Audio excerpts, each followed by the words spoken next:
Hey guys, welcome back to the channel, and today I'm ready to talk shit. What are we doing? Unpopular K-pop opinions, because YG is a mess. A mess. Let's talk about it. 1. Poppy YG is back with another update video, and Poppy still no YG. confirmed release date for Blackpink's album, just more vague promises and eyebrow raises. Because he don't know shit. He talked the whole of 18 seconds about Blackpink. Apparently He couldn't even tell us a track name. No. it's coming, and it better be, because no matter how massive your brand is, there's only so many times you can charge hundreds of dollars for fans to watch 4 women lip-sync Boombaya for the millionth time. Now on to Baby Monster. Boombaya. They're dropping an EP in October with 2 pre-releases leading up to it. First up is Hot Sauce, dropping July 1st. It's described as 80s hip-hop and with a title like And Hot just Sauce, like that, we expect skipped the over worst. Blackpink. Meanwhile, Treasure I mean, because there was nothing said. He spent a total of 18 seconds talking about it. What can we say? is dropping an EP in September and launching a world tour in October. Because YG will milk that fandom dry while giving them the bare minimum. As for Winner, crickets. But here's where it gets even. Well, so about the world tour. Oh, Winner. We forgot about Winner. Well, they're losers now. Wow. About the world tour, he wasn't like 100% of that. How I Baby took it, Monster? yeah, because Okay. he said they might do a world tour, or it was like something that Already? something Yeah. that they're considering, or it wasn't like, oh, that's when we start. That's how I remembered it, at least. It wasn't like a definitive, oh, we're doing a world tour starting in October. Even messier, YG just announced not one, but 2 upcoming boy groups, Team A and Team B. One group has 18-year-olds, the other is literal teenagers aged 15 to 16, and one of them is debuting next year. Nothing's confirmed yet, but everyone's already speculating Which there's going one to do be you some kind of think? survival. About what do I think about Team what? A or Team B? Because only one gets to debut. What do you think the people gonna want to see? You really ask me to guess a random I letter, think so, A or because, B? like, I okay, don't because know. also think about it. They don't want it to compete against Treasure. So is it gonna be a grown group or a young A kid? boy group. of Boy course. group? Kids? You think the kids are gonna pass over the adults? Okay, what are we talking about here? I'm so Okay, confused. Team A and Team B. How? Only one get to pass. He said only one will pass. Okay, but we don't know who's who. They just said that one of the groups is teenagers, teenage boys, Okay. and the other group is adult guys. It's boys. So you think the teenagers? Yeah. Why? I would think the Because adults. look at the numbers you guys just posted on Discord yesterday. Most sold circle chart groups, like top 5 are 5th gen young boys. So for whatever reason, people just buy up the young boys' albums. I don't know why. I don't know. The I teenage would've girls went- have money. If they ask their parents for money to buy that shit, I don't know what the fuck is going I on. thought they were gonna pick the adult guys. to Nobody give gives like a fuck. Grown ass women, they either have men or they have business. No, but listen, my logic. My logic is that they're gonna be like a 17, but under YG brand, 17. like a 17 group. Oh, but the difference is 17. Those fans that grew up with 17. Ain't nobody gonna, like a 25-year-old, not gonna start fanning a new group. Because, I mean, okay, I'm not saying there's no, like, yeah, but it's not gonna be the same extent. You grow up with the artists that you like. Like, I talked about this already. Like, for me, like, out of all the reactions we do, Yeah. like, legit, probably one artist that I started liking out of all, well, aside from K-pop, but like out of the West, one artist, Morgan Wallen, that I'm like, okay, I'm like, I like the motherfucker. How did he enter the chat? No, but I'm I- saying we exit react to chat. so much music, and I really just don't give a fuck about none of them. Yes, some of them have one good song. I'll listen to that song, but I don't go past it. Now, Morgan Wallen makes good damn music. Like, I found him through reactions. Now in K-pop, yeah, there's some music I do listen from K-pop too, but it's like a song here and there. Is also I'm not gonna go like, oh, I love this group. Like, let me know. Like, I'm not gonna go listen to a group just because, like, I like Stray Kids guys. Don't really like their music like that. There's a couple good songs, but out of they have 200 songs. That for me, like, I like 3 songs out of 200. Like, and granted, I haven't listened to all 200, but out of what I listen, so I feel like I listen mostly to music of people I came up with, and I would think for most people it's like because there's also a nostalgia factor too. Nostalgia plays a big role in music. Because what he's saying is that he's gonna do like similar how he did with Baby Monster and post everything online, the training process. So you're gonna get connected to both the teams. But I would wonder like who are people gonna Okay, gravitate so towards what is too? this older group? Are they like 25 That's why I'm or wondering what do are they they mean like by adult. 18? I feel like maybe Because there there's a can big be difference. 18 Because because he if they're said okay 18, then it's that okay. there's teenagers. The other ones are teenagers for sure, so they're under 18. But then there's gonna be an older group where the youngest could possibly be 18. I mean, if the group is 18, then that point is irrelevant. They're the same age to me. Yeah, so But that's why I want to understand what does he mean by that adult. because that doesn't matter. But if he comes out like 25, Because 27 like year old, I was because like that is not if gonna they're do nothing. adult, then they're gonna be like drafted to the military in 2 business days. Because the whole point of these groups that they're teenage girls start following them. Like that's the whole market is teenage girls. Or if it's a girl group, I don't know, some creepy ass old guys. I don't fucking know who's but that's how it goes. Like even here in the West, look at all the boy groups that started. Like what's that group? Maroon 5. No, Harry Styles. Oh, One Direction. Yeah, One Direction. They started as teenage boys, and all the teenage girls were head over heels. Same with like NSYNC, Backstreet No, Boys. they were not babies. They were They not were in like the no. 19, 20. They were like a good age. Like I don't They remember them weren't that 19. old. To me, I thought they were old. No, Backstreet I don't know. Boys. I don't know if Backstreet Boys when they were in there, like I don't know What they debuted in like '96 or something. at what age. Well, I'm about to find out. Because the I'm gonna way look up they look, NSYNC. I think they were at least 18, 19, 20. In '95 they debuted. Mm-hmm. And Justin Timberlake. In '95, Justin Timberlake was 14. He was not 14 in that group. Bruh, I'm telling you right now, Justin Okay, Timberlake is that 95 was 14. maybe he's like the outlier. Okay, let me look up JC Chase. No, Lance. Lance was 16. Well, they made them look older because they look older to me. At that Well, time. okay, you didn't know them in '95. Of I'm just course. saying they debuted in '95. To us, they became big in like 2000. At which Yes. point they were 20, but they debuted in '95. That's the point I'm making. Do you think their core base was from the earlier Yeah, I 95? think the I think teenage they- girls they- kind I of built think- them up. I think they were really hot in 2000. They were in the early 2000s. Early That was their peak. 2000s. Yeah. Rival show where these boys battle it out Hunger Games style to see who gets to debut. And if that wasn't enough, they're also cooking up a new 4-member girl group set to debut next year. But plot twist, they're starting to reveal the members on May 28th, over a year in advance. And get this, I am so instead of a survival show, curious. these girls are getting solo MVs ahead of debut. Kinda like what Kiss of Life did. This group isn't exactly new either. They were teased back when Baby Monster was still a fetus. In fact, YG debated moving some Baby Monster members into this group before locking in that 7-member lineup. So yeah, the timelines are messy as heck. Is this new debut gonna be awkwardly close to Oh. Baby Monster's rise? Definitely. But hey, ITZY and NMIXX debuted 3 years apart and survived. Still, given YG's track record, Blackpink being announced in 2012 but debuting in 2016, Baby But I do Monster feel going like they MIA put for years. NMIXX in the I won't be back shocked if this new girl burner. group gets pushed to NMIXX is 2027, not maybe YG. 2028 I if the know, wind blows but wrong. they said that NMIXX was able to debut too around the same time, and they are doing fairly well. I say they can be doing better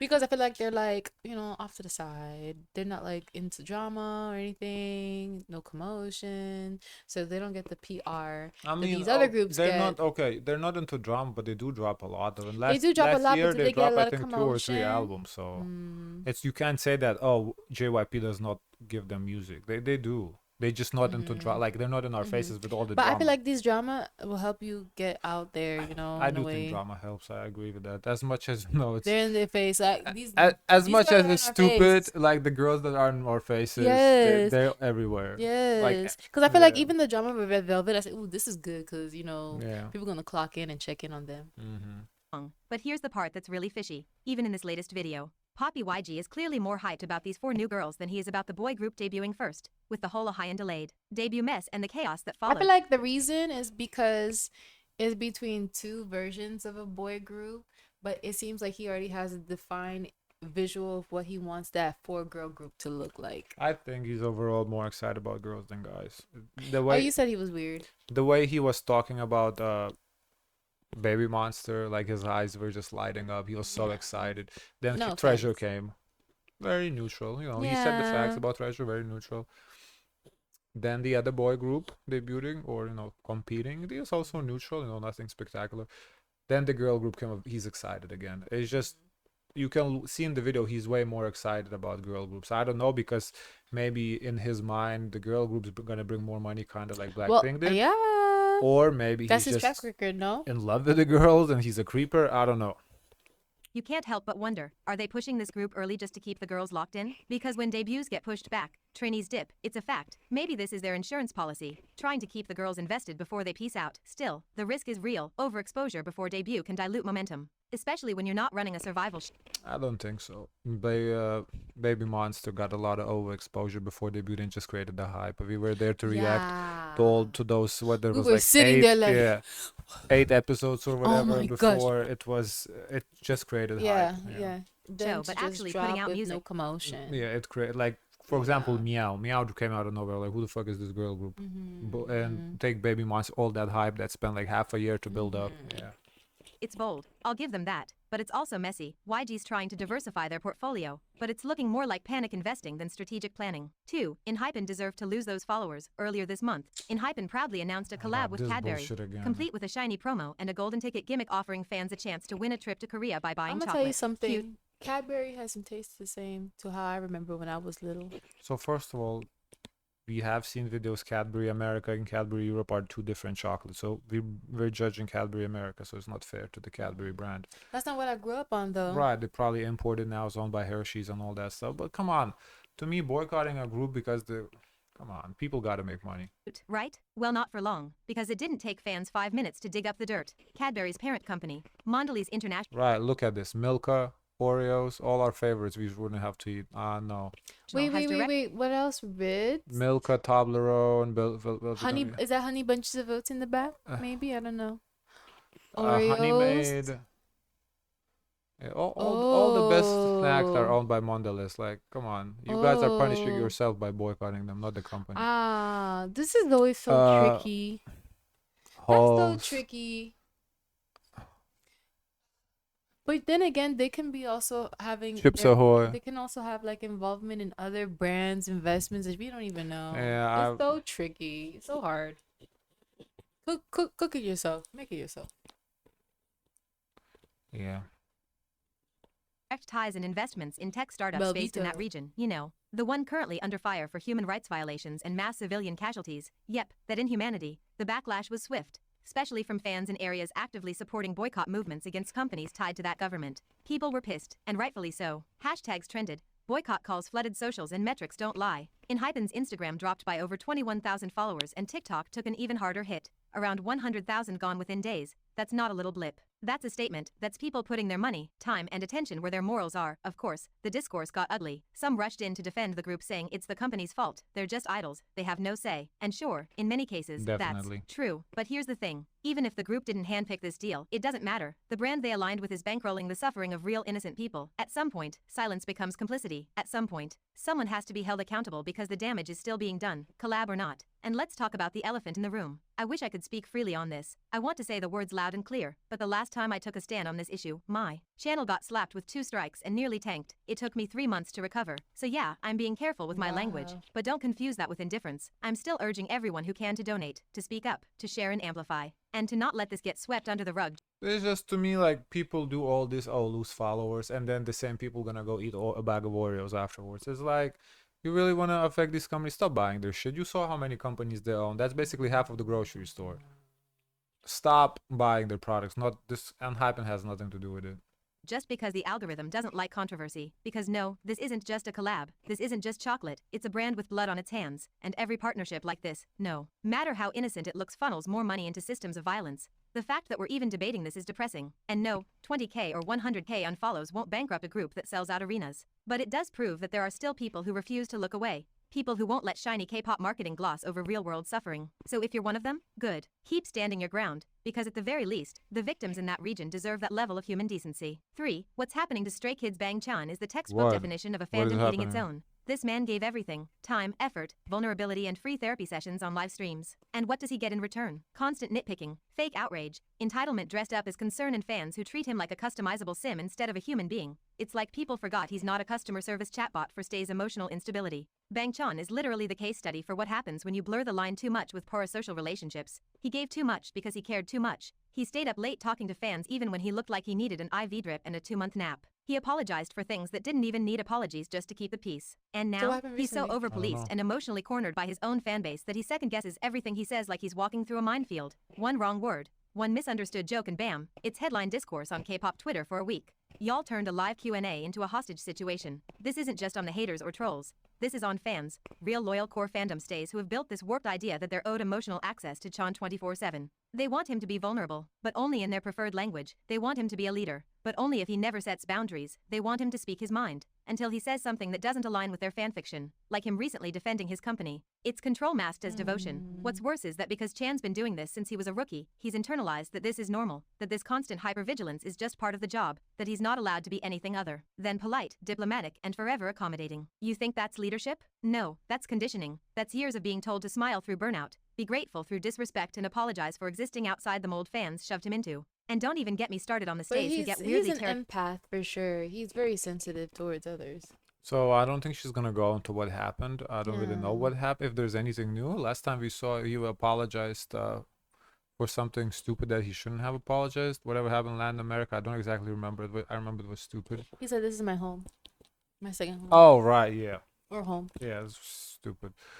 Not stupid that he said that. I feel Stupid like that people you say coming that for everywhere him. you go. Yeah, Like when, especially when you're it's embraced ridiculous. into like a location, you feel like home. You're, oh, this feels like home. That's a compliment.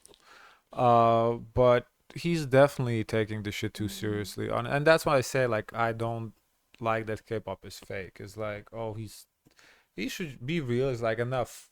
Fuck y'all. I need my space. Y'all tripping like that. I want the idols to draw a line, and they can't because of the fucking companies, because they're making them. Oh, let's be best friends with fans. It's like you gotta draw boundaries with the fans. They're gonna know. Not like they can't be telling you, oh, don't date this girl. Like what? Really? Come on.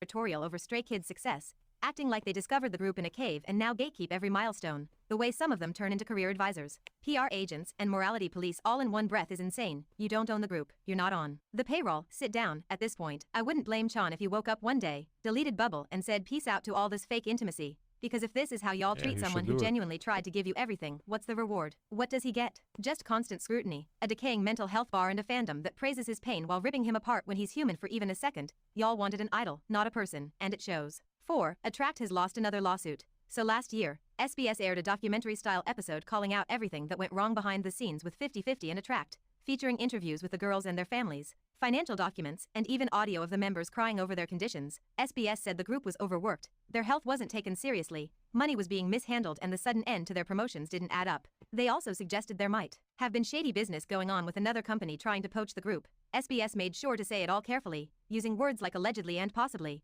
and they tried multiple times to get a comment from Attrakt, but the CEO didn't respond. So when Attrakt sued for defamation, the court threw the case out, which came down to this: SBS did their job and Attrakt's CEO shot himself in the foot. The judge said that just because the episode might have felt a little one-sided, keep that taking doesn't L's after automatically L's, make it man. defamation, especially when SBS tried 10 times to get the CEO's side and he kept saying no. His excuse? He didn't want to speak badly about the girls and still hoped they'd come back, which sounds noble. But legally? That's not how this works. SBS reported what they believed was true based on what the girls told them, so they can't be blamed for not predicting if some parts might be false later. At the same time, the court made it clear they're not fully siding with the Bloom members either. They just ruled that SBS didn't intentionally try to ruin Attrakt's image. 5. Idol Soyeon spoke about the recent name change. When she was asked in a recent variety show, she explains that they've always wanted to be called just Idol without the awkward G in front. But when they debuted, the press slapped on G Idols out of nowhere and it stuck. They originally planned to drop the G once they got more popular, but updating all the official platforms was a whole mess. So they just rolled with it for 7 years. Now they've was finally an made the error? switch official. And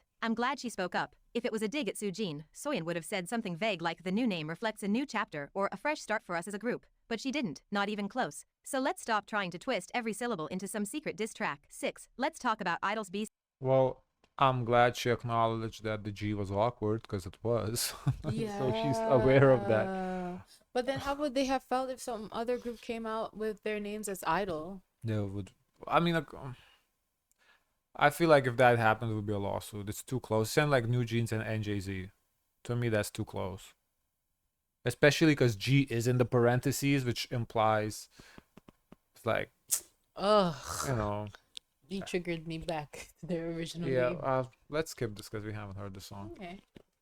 Guys, of course, let us know your thoughts. Don't forget to like, comment, and subscribe. Join the Discord. Zoe, Zoe, Zoe's. Share as much kindness as possible. Bye, guys.